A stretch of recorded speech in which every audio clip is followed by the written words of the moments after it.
Welcome to the SaaS AdLab podcast, where we bring to the stories of SaaS founders, entrepreneurs, CEOs, and executives. My name is Luis. I'm the founder of Fantôm agency, a digital marketing agency specialized in scaling SaaS companies. And today I have the pleasure of interviewing Scott. He is the VP of Integrated Marketing over at Zendesk. First of all, Scott, thank you so much for being on here. It's a pleasure having you. And to kick things off, why don't you just tell me a little bit more about, your background and how you've been able to kind of, make your way through these big companies, even though Zendesk doesn't feel that big to you. Hi, Luis. Thanks for having me on. I've actually been in software pretty much my entire career, at least ever since I moved to the Bay Area quite a few years ago. It's kind of the thing to be in if you're here, to be in tech, right?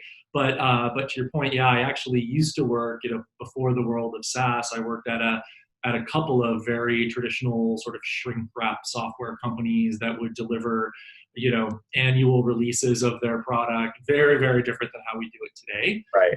So I did that at a couple different companies and ended up landing at Adobe a few years ago, and was actually there during the period when Adobe actually made that transition from being one of those shrink wrap sort of older school legacy companies, you might call it, to be like super modern SaaS subscription-based company.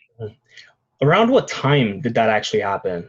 So that happened with Adobe back in 2012, 2013. It was actually the first big traditional software company that went all in with SaaS and subscriptions.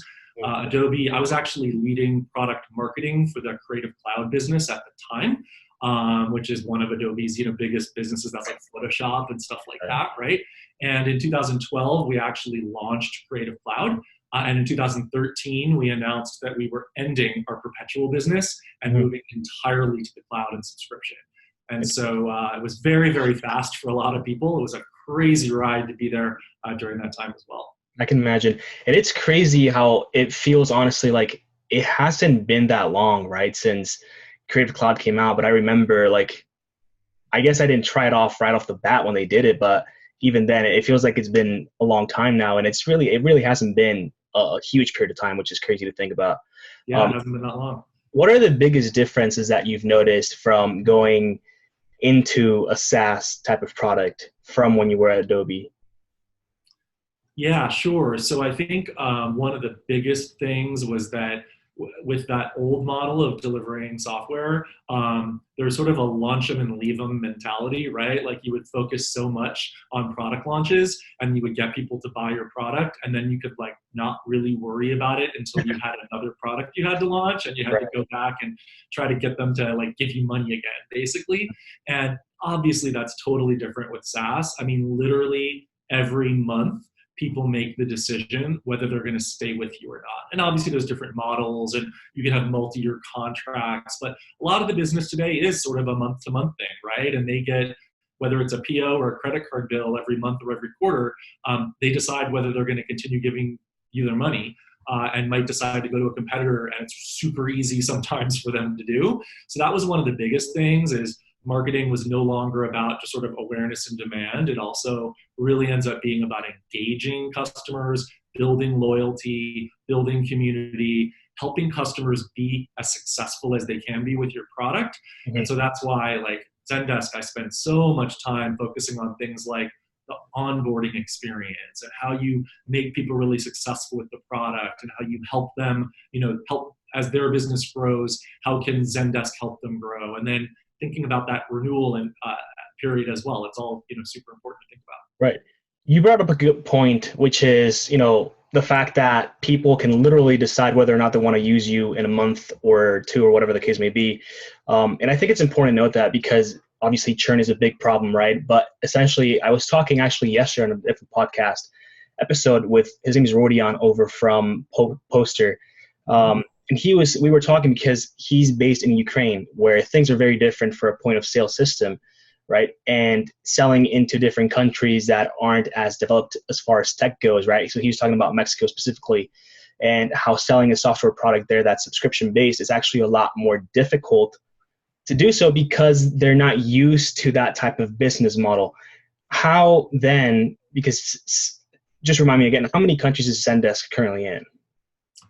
Oh, that's a really good question.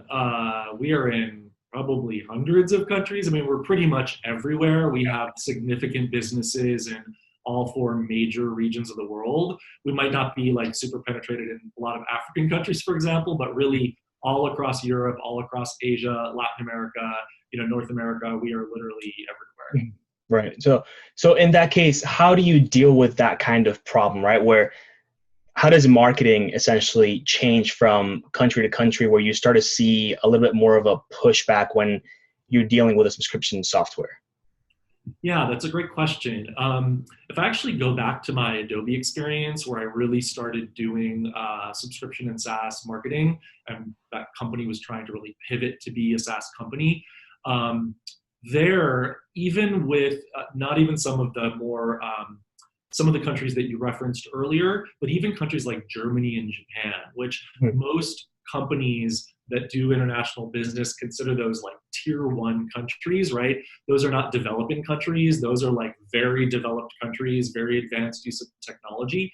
Even countries like that were super resistant to the subscription model. It was just very, very different. And so SaaS took longer and still, quite frankly, is taking longer to really take hold there. We saw that Adobe, we even see that at Zendesk to a certain extent, where you would maybe expect those countries to contribute more than they're contributing today or that they historically had when you had a more traditional software delivery way of delivering your software. And then certainly now as you start going out to the developing countries, as you mentioned, it's sort of like, it's like that all the time. So at Zendesk, we don't focus as much on the subscription side of it because we were SaaS from the beginning, right? We never had a perpetual model. We were born in the cloud. And so for us, that's just always been the thing. You don't have to worry about convincing customers who are used to buying from you in one way to switch and do it a different way. So I think we're fortunate with that. That being said, the nuances between all these different countries and what will resonate with the buyers in those countries, it's dramatically different, and it's a really complex thing to manage, especially when you're a company the size of Zendesk. And I did remember, by the way, we have 17 offices globally, so that doesn't tell you how many countries we're in, but it's something like that. Okay, that's huge. And again, with that being said, I guess do sales? It's kind of a hard question to kind of word here, but how does sales? I guess to start off with, do you guys sell anything at the contract level for more enterprise-based businesses, right? Like, do you do like yearly contracts or anything like that? Yeah, we do. So with Zendesk, you can do month to month, you can do annual, or you can do a multi-year contract. And generally, if you're willing to go multi-year, we're going to give you the best deal. Right. And of course, with Zendesk, we would like to have customers commit to us for a longer period of time. So our sales teams really focus on that. But ultimately, it's the choice of the customer. They can pretty much go any way they want. Do you notice any sort of uplift in the yearly contracts in developing countries? No, we don't actually have that. I think, in fact, I would have to look at the data, but it's probably a little bit more likely that in a developing country you would go with versus that makes sense. Yeah. Totally. Now, when we're talking about marketing and content marketing, and I think this is one of the things that I really wanted to dive into in psychographics and culture and stuff like that, how do you start to I guess what's the process to actually understanding, different cultures, especially if you don't have, say, a regional office in one of the countries that you're targeting with that campaign? How do you get that information? Do you send, do you hire a third party kind of research team to do some analysis on that? Or how does that look like? Yeah, so there's a couple of different ways that we basically get the insights we need to be able to sort of adapt our marketing and our message based on the country in which we're trying to do business, right? Zendesk is fortunate that we're big enough. I mean, we have 3,000 employees all around the world. So frankly, most of the countries where we're looking to do significant business, at least, we have a physical presence in that country at a minimum with employees there, right? Because to be honest with you, there's only so much customization you can do, even with a company at Zendesk size. So for us to specifically tailor our message for the Azerbaijani audience, is not really something we're doing.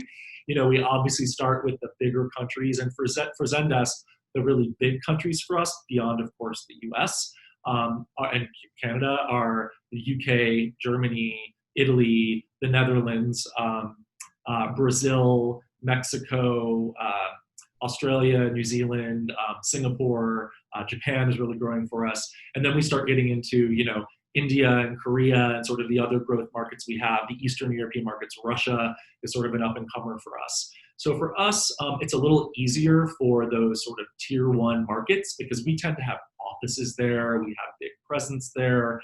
We usually have marketing folks who are there. We have an established customer base there. And so there, it's a little bit easier. We still do customization of our message for those audiences, and we gather that through working with our employees to really understand how we should tailor the message. We do work with agencies. We have started doing something called transcreation, and what that means is, a lot of companies will localize or translate all of their marketing materials into whatever language they're doing business. Of course, we do that. But increasingly, we're doing what we call transcreation, which is where you actually try to deeply understand how that culture is different. What are the current topics of conversation that matter to businesses, and how do we weave those in to the story we're trying to tell, which is different in Brazil than it is in Germany, right? And then now we're like taking that and also moving out to those sort of second tier countries, a little smaller, up and coming, smaller in terms of our business, like Korea and places like that. And then the next step will be to kind of do the same thing. That's super awesome. What's your favorite part of your job? Favorite part of my job? As a marketer, and specifically the type of marketing that I've done most of my career is sort of called campaign marketing, and that's integrated marketing, right? It's all about working across a large cross set of the organization to deliver a marketing strategy across all of your channels. So I'm really used to, it's like in my DNA to collaborate with my PR team and my digital advertising team and all the regional teams. I love doing it. And most people who are good at that kind of marketing, they love doing that as well. So I think the part of my job that I actually like the most is working with all of our regions, right? Because frankly, it's the hardest thing we do to really get the marketing right so that it's successful and can deliver the results it needs to differently in Germany than in Japan. It's fun because there's just a lot of work you have to do. So I think working with those teams and experimenting and trying to get that right, that's one of the things I like the best. That's so awesome. When it comes down to really, I guess, creating, every sort of, like, I don't want to get too granular, but I feel like I almost have to with a couple of these questions. But like, when you start thinking about a new campaign, is it you that kind of like how do you get things moving to say, okay, this is what needs to happen in this region? Yeah, great question. So the way we approach building our marketing programs and our campaigns at Zendesk is kind of a two-pronged approach, right? So if you take any one country or region, because we treat Europe as a region, but then there are sub-regions within Europe and then countries within those sub-regions, right? So we work with the European marketing and sales team, and we figure out what the right mix is of what we would call the global campaigns delivered locally. Those would be the things that my team builds. These would be campaigns that we think are scalable and are highly relevant to the largest number of people. We take those and we work with those regional teams to adapt those to make those right for that individual country. But then also there's the local regional marketing that comes into play, that campaigns that are developed by the team in Germany just for the German customer. And we have to figure out how to integrate these things together so we're telling one cohesive story to prospects and to customers. That's awesome. When it comes down to managing a team, what is the biggest thing that you struggle with? The biggest thing with the team. That's a hard question. I've got a great team. I feel really, really fortunate, my team at Zendesk. Actually, one of the struggles here is that we're growing so quickly, and we're growing quickly off of a fairly significant base, right? So if you're a small company growing quickly, it might mean that your marketing team is going to hire 10 people in the next 6 months. And at Zendesk, I have to hire 10 people this week, right? So that can really be challenging because especially in tough markets like San Francisco that are very, very competitive, finding the right talent at that scale and bringing those people in, and then making sure you maintain the culture that we've built at Zendesk, because we have a really unique culture internally. And when you're bringing in so many people so quickly, you really have to be careful that, yeah, the culture is going to evolve. It needs to evolve, but you don't want a bunch of folks coming in that basically don't adopt the culture at all and take it in a different direction and suddenly we're some, ugly enterprise company that we don't want to be. Totally. What is the, like, if you could hire people only looking at one trait, what would that be? So, I've thought a lot about that actually. And Zendesk is a quirky company and we come up with like funny made up words for things. And one of them is that what we look for in our employees is we look for people who are humbledent. And humbledent means they are both humble and confident. Okay. Meaning they know what they're doing, they're good at what they're doing, they have a command of everything that's happening sort of in their world, but we do it in a very humble way. We're not sort of braggarts and beating our chests about things. It's a very unique Zendesk way. And so the number one thing I look for when we're recruiting people is I look for people who are humbledent, people who are going to be rock stars, but are going to be like super cool and sort of humble in how they go about it and how they work with their colleagues. That's awesome. What's your favorite word that you guys have made up so far? Well, humbledent's a really good one. Oh, let me think. God, there's a whole bunch of them. There's actually a whole there's like a wiki with all of them, or a Slack channel, and I'm forgetting. I'll have to come back to you and I'll have to remember some other good. No worries at all. Actually, I will do one. We have this puppet that our internal communications person basically uses to be a spokesperson, and that communications person is Hannah Lawrence, and so the puppet's name is Anna Florence, which is kind of good. So little plays on words like that all the time. Very cool. That's really cool. And the thing is, those things are the, like, what kind of keeps things going in a fun way. Like you can, like,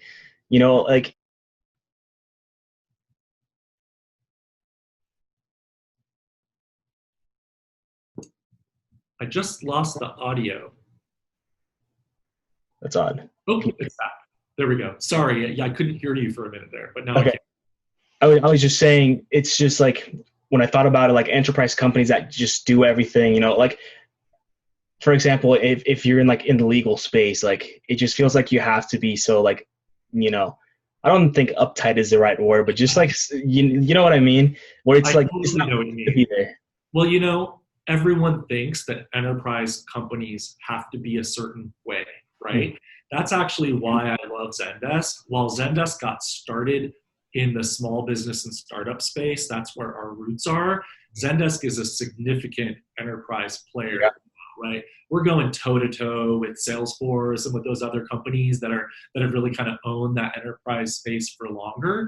And but Zendesk does it in a way that's very unique. Like, we don't want to be a big typical enterprise company. We want to have a really playful brand. I mean, even just look at our website. It doesn't look like what you would expect from an enterprise company, but that's exactly what we want. And it's good too, because when you think of those big companies, like you certainly, like, you usually have a certain, kind of like feel as to what to expect, and you don't get that when you go into Zendesk and that sort of company. The same thing with Slack. It's very, obviously it's a huge company at this point, but you get that same feeling of like closeness and like friendliness almost, which is awesome. Another question that I had for you regarding bringing on team members is, like, you see like companies like Google, I forgot which other ones, but they're not looking anymore at, education as much as they used to before, and like how really, academically fit is this person for the position. Is that something that you guys are still looking at? Like, you have to have a bachelor's of science and stuff like that, or is it more like, what can you actually do? For me and for marketing, it's definitely more, what can you do and what do I believe your potential to be, right? Mm-hmm. Like, I have to tell you, I could care less if someone has an MBA and they're coming in even as a senior marketer. Mm-hmm. And frankly, in tech, I mean, when you think about it, a lot of the companies that are the most famous that started in Silicon Valley, years ago, as Apple, HP, Google, most of those were started by founders who dropped out of school or never went to school. So it's kind of in the DNA, especially tech culture in the Bay Area, that's not as important. So I absolutely don't don't use something like your educational background as a litmus test for who we hire. I Right. more look at what you've done, what you, are you humble in it? Are you those things that I talked about, and whether you have high potential. That's awesome. So if anyone's listening and you've got a good background, hit up Scott. He'll get you. He'll get you. He'll get you set up over at Zendesk. And we're getting kind of close here to the end, but I have a couple more questions. Sure. When you look at the big, range of unicorns in the SaaS space, what is one that you typically like to look at and say, like, that's somewhere like, and you're already like almost in that space too, so it's a little hard to look at, like, that's the kind of like place where I want to be, or like where we want to get. But are there any other SaaS companies that you kind of look up to as far as how they're operating and how they're doing things? It's like Sophie's Choice. I have to like pick one. Well, I have to say, I know you referenced it earlier, but I love Slack. I really do. There have been quite a few people going back and forth between Zendesk and Slack, and we are power users of Slack here. I'm not sure if they're really a unicorn anymore. They're already a public company and all of that. And I know their stock hasn't been doing that well, but they're just they're a company you even mentioned before. They've got such a great culture, and I just admire them so much. And the fact that they're kind of going up against really big players as well in terms of enterprise collaboration and stuff like that, I do respect them a lot, like them a lot. Awesome. Do you have any books that you like really a lot that have helped you as, the position that you're at currently? Yeah.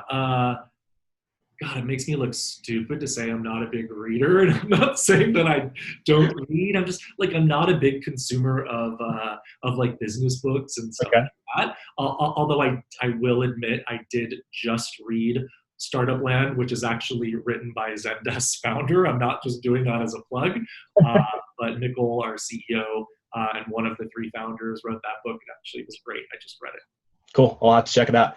If you had any piece of advice that you could give to a marketer in a startup, when they're just getting started, or a founder that's just getting started, what would that be? Yeah, I think it's probably obvious, but it's focus, right? Like, we're fortunate enough at Zendesk that we're big enough that sure, we have focus, but we also have sort of lots of irons in the fire because we can afford that, and we're kind of managing a portfolio, if you will. But I would say when you're just getting started, really focus on something. So, I don't have as much of an advice for a founder, but certainly if you're in marketing at a startup or at a smaller company, don't try to do too much. Like, focus on a couple of channels, really nail them, really get it right. Also, like, while we're a big global company, the best second step is not to go completely global. It's probably to pick a couple of markets and really focus on those and get it right, and then expand from there. Awesome. Great advice. And last question here. Where can people find you online, Scott? People can find me online. So I'm at Twitter, which is at Scott M. Morris. Probably a good place to find me. I'm not super active there, but LinkedIn as well, for sure. Oh, awesome. And do you have any questions for me?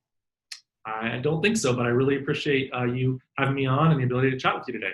Great. Thanks so much, Scott, for being on here today. If anybody's watching and you will like the content, make sure to subscribe, like, share, whatever you want to do. And thank you again so much, Scott, for sharing so much knowledge with us, and we'll catch up soon. Thank you. Awesome. Thank you. Bye-bye.